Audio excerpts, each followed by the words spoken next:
এক চামচ তেল দেব, জিরে, পেঁয়াজ,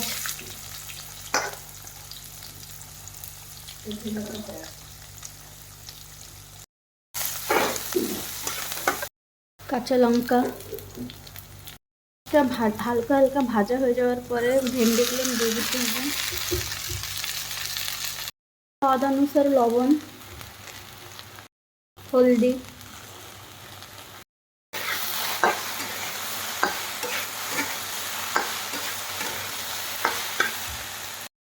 হালকা হালকা ভাজার পরে টমেটো দিয়ে নেব,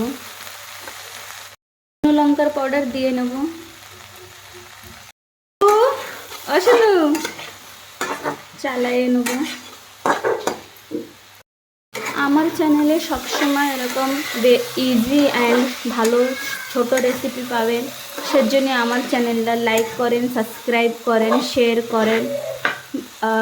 ভেন্ডি ভাজা হয়ে গেছে। ভালো থাকো, খুশ থাকো, সাথে থাকো।